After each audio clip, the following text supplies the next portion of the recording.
நமது மடத்துக்குளம் தொகுதி குமாரலிங்கம் பகுதியில குழுமி இருக்கின்ற அருமை பெரியோர்களே, அன்பு தாய்மார்களே, எழுச்சியோடு வருகை புரிந்திருக்கின்ற இளைய சமுதாயமே, இந்த முறை அனைத்து இந்திய அண்ணா திராவிட முன்னேற்ற கழகத்தின் தலைமையிலான வெற்றி கூட்டணியில அம்மா மக்கள் முன்னேற்ற கழகத்தின் வேட்பாளராக முன்னாள் அமைச்சரும் அம்மா மக்கள் முன்னேற்ற கழகத்தின் துணை பொதுச் செயலாளருமாகிய அருமை அண்ணன் சண்முகவேல் அவர்கள் இங்கே குக்கர் சின்னத்திலே போட்டியிடுகிறார்கள். அவருக்காக தனது சட்டமன்ற தொகுதியையே விட்டுக் கொடுத்திருக்கின்ற எங்களது மதிப்பிற்கும் மரியாதைக்கும் உரிய உங்களது சட்டமன்ற உறுப்பினர் முன்னாள் நாடாளுமன்ற உறுப்பினர் அவர்கள் சி மகேந்திரன் அவர்கள் இங்கே நம்மோடு வருகைப்படுத்திருக்கிறார். பொதுவா அரசியல்ல போட்டி என்பது அதிகமாக இருக்கும். அதுவும் பதவிக்காக எவ்வளவோ போட்டிகள் இருக்கும். ஆனால் அருமை சகோதரர் மகேந்திரன் அவர்கள் பெருந்தன்மையோடு தான் வெற்றி பெற்ற தொகுதியை, அதுவும் கொங்கு மண்டலத்தில் இங்க கோவை திருப்பூர் மாவட்டங்கள்ல அனைத்து தொகுதியிலும் வெற்றி இருக்கின்ற சமயத்தில் இந்த தொகுதியை கூட்டணியில் வந்திருக்கின்ற அம்மா மக்கள் முன்னேற்ற கழகத்திற்கு, அதுவும் அருமை அண்ணன் சண்முகவேல் என்கிற மூத்த நிர்வாகிக்கு அவர் விட்டுக் கொடுத்திருக்கிறார். அவரது பெருந்தன்மைக்கும் அண்ணன் இபிஎஸ் அவர்களின் பெருந்தன்மைக்கும் இந்த நேரத்தில் அம்மா மக்கள் முன்னேற்ற கழகம் நன்றி கூற கடமைப்பட்டிருக்கின்றோம். எங்களுக்குள் கருத்து வேறுபாடு இருந்த காரணத்தினால் உருவானதுதான் அம்மா மக்கள் முன்னேற்ற கழகம்.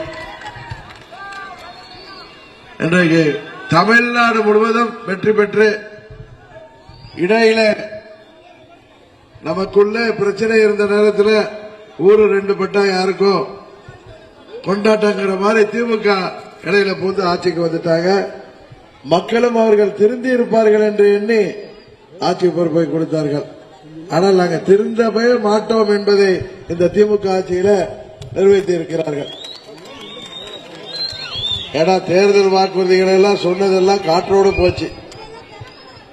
விவசாயிகள், அரசு ஊழியர்கள், ஆசிரியர்கள், பகுதி நேர ஆசிரியர்கள், மருத்துவர்கள், செவிலியர்கள், அனைத்து தரப்பு தொழிலாளர்கள், நெசவாளர்கள், மீனவர்கள், தூய்மை பணியாளர்கள், ஏன் மாற்றுத்திறனாளிகள் கூட இன்றைக்கு தங்கள் உரிமைகளுக்காகவும் தேர்தல் நேரத்தில் திமுக சொன்ன வாக்குறுதிகளை எல்லாம் நிறைவேற்ற கோரி தமிழ்நாடு முழுவதும் போராட்டம் நடந்தது. சென்னை என்பது ஒரு போராட்ட களமாகவே மாறிவிட்டது.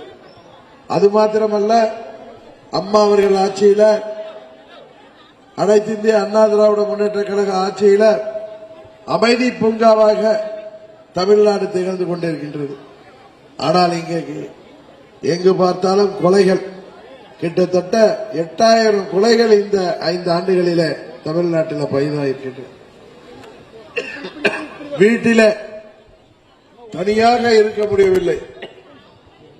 வெளியில் செல்பவர்கள் உயிருக்கும் பாதுகாப்பில்லை. காரணம், இந்த கஞ்சா போதையால் பல கூலிப்படைகள், வேலையில்லாத இளைஞர்கள் விரக்தியிலே கூலிப்படைகளாக மாறி இங்க தமிழ்நாட்டில் 5000த்திற்கும் 10,000த்திற்கும் கொலை செய்கின்ற அளவுக்கு கூலிப்படைகள் உருவாகிட்டு இருக்கின்ற. என்ன சொல்ல போனா,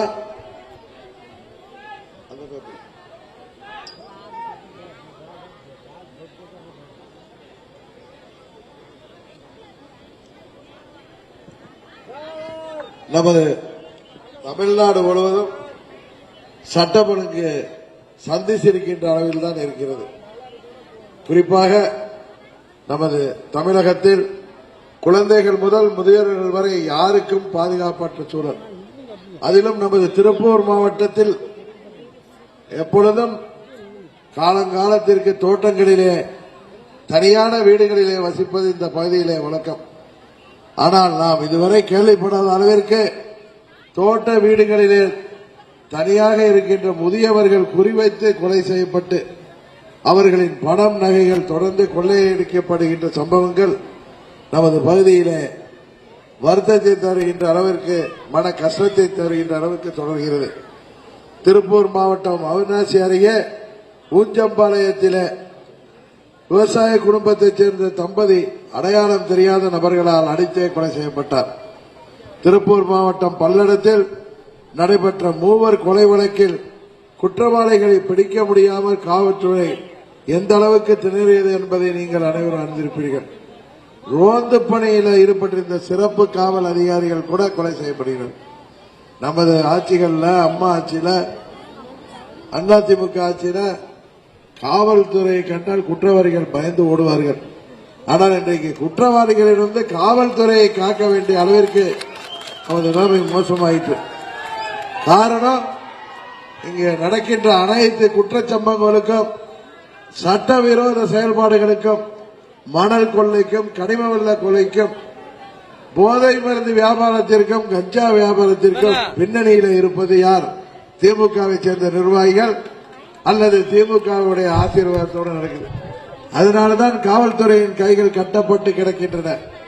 தமிழ்நாட்டில் சட்டம் ஒழுங்கை மீண்டும் சரி செய்து தமிழ்நாடு அமைதி பூங்காவாக திகழ நீங்கள் மீண்டும் அனைத்து இந்திய அண்ணா திராவிட முன்னேற்ற கழக தலைமையில் அம்மாவின் ஆட்சியை தேசிய ஜனநாயக கூட்டணி ஆட்சியாக கொண்டு வருவதற்கு உதவி செய்ய வேண்டும்.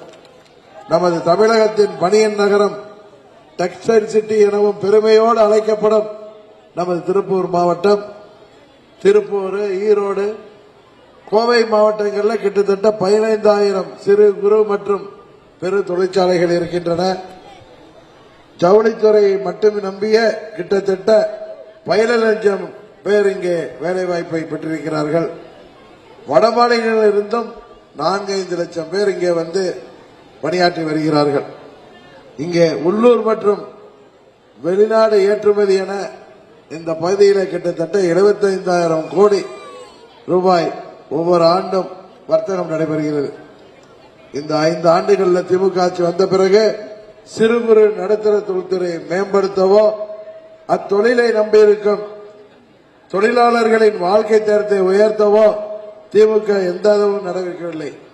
மாறாக மின் கட்டணத்தை 430% அளவுக்கு உயர்த்தி, பீக் ஹவர்ஸ் கட்டணத்தை பன்மடங்கு உயர்த்தி தொழில்துறையே இன்றைக்கு முடங்கி கிடக்கிறது. குஜராத் போன்ற மாநிலங்களில் இது போன்ற தொழில் வளர்ச்சிக்காக தொழில் நிறுவனங்களுக்கு மின் கட்டணத்தை குறைத்து அங்கே வசூலிக்கிறார்கள். ஆனால் தமிழ்நாட்டில் 430% மின் கட்டணம் உயர்வால் பலாயிரக்கணக்கான தொழிலாளர்கள் இன்றைக்கு பலாயிரக்கணக்கான சிறு குறு தொழில் நிறுவனங்கள் மூடப்பட்டு வேலை இல்லாமல் தவித்துக் கொண்டிருக்கிறார்கள். இந்த பகுதியில் மீண்டும் தொழில் வளர்ச்சி பெற மீண்டும் அம்மாவின் ஆட்சி இங்கே வந்தால்தான் அது சரிவரும் என்பது உங்களுக்கு தெரியும். அதுபோல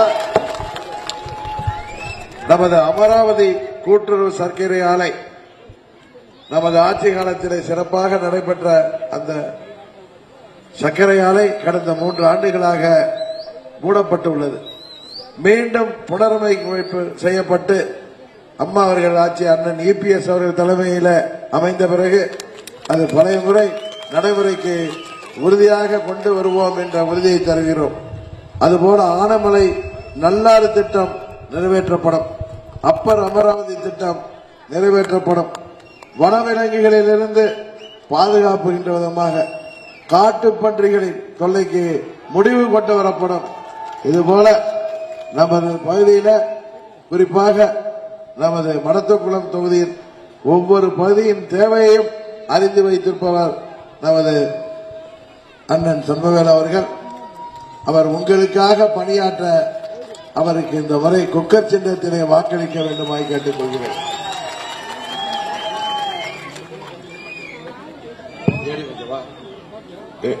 குமரலிங்கம் பேரூர் கழக செயலாளர் திரு சிவகுமார், சங்கரராமநல்லூர் பேரூர் கழக செயலாளர் அன்னதான பிரபு, மருத்துவக்குளம் அதிமுக ஒன்றிய கழக செயலாளர் SP சிவலிங்கம், அமமுக குமரலிங்கம் பேரூர் கழக செயலாளர் திரு சிவலிங்கம் மற்றும் வெங்கடாச்சலம்,